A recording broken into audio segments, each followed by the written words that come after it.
Hi, my name's Sian and I'm speaking for Life, the basic manual. In this clip, I want to look a little bit about what it means to have a healthy relationship with food. The reason this clip is in our Surviving the Modern World playlist is that my perception is that we face quite unique challenges in terms of doing that these days. So let's start by putting it in its broadest context. As I record this, somebody somewhere is dying of starvation. Simultaneously, somebody else is dying of an obesity-related disease. This is deeply crazy-making. So if you feel you're struggling alone with your attitudes towards food, or that somehow it's just you that's finding it difficult, really, please put those thoughts aside. This planet and how we use our food resources and how we consume them is definitely not sane. So it's about finding what is right and what is healthy for you in this situation.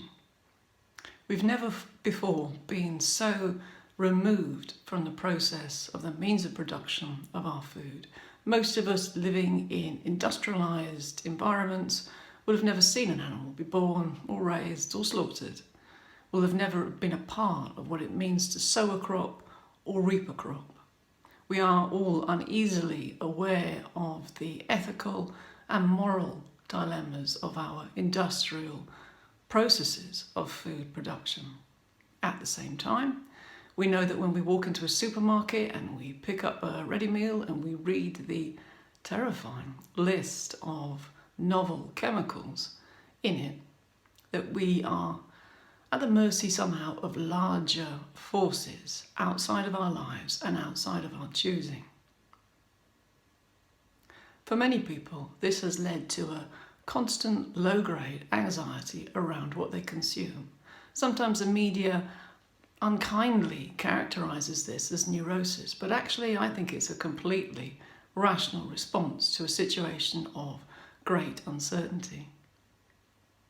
This is in tandem with the knowledge that my own generation may be the first to see the gains in life expectancy reversed through the process of degenerative diseases and cancers and heart disease and strokes that have an integral relationship to what we eat.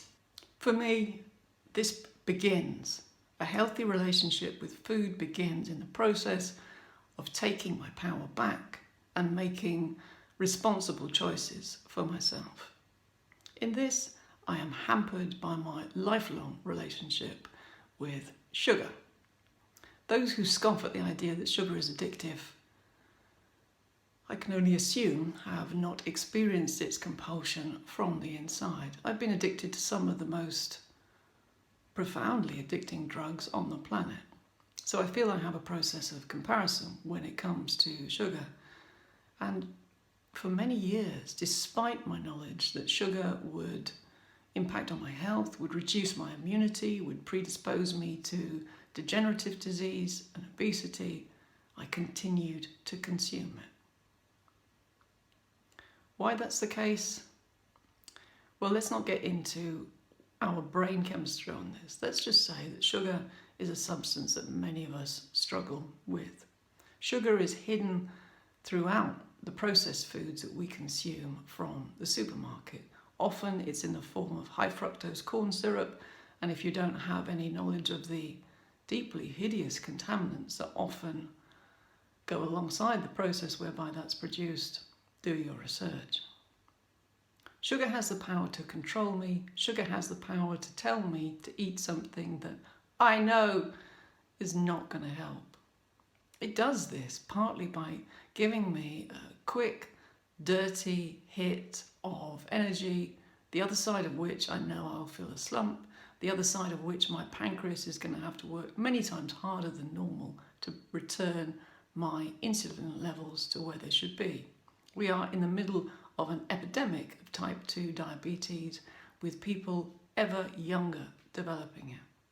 The reason for that is really very simple. It's because our consumption of sugar as a species has massively increased by a percentage of many thousands. In the 1500s, say for instance, sugar would have been an occasional treat. It would have been a honey cake at a feast.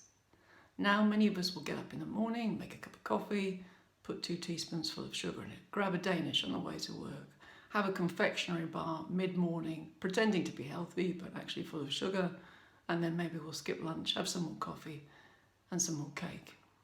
Worst case scenario, I know, but I did actually live like that for a really long time.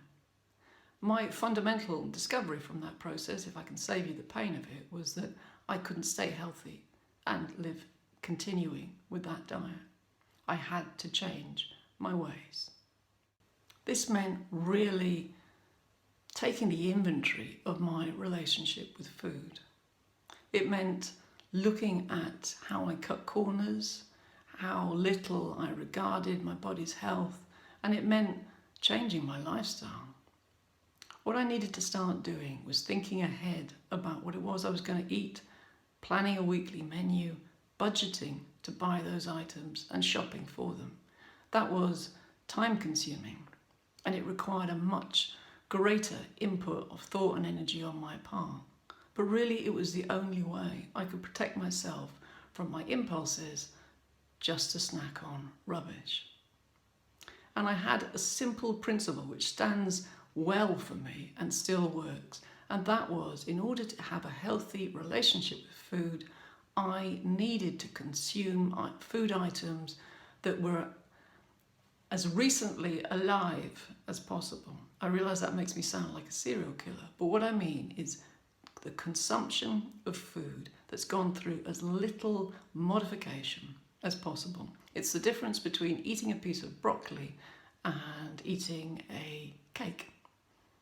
The piece of broccoli has sprung from the earth, one form or another.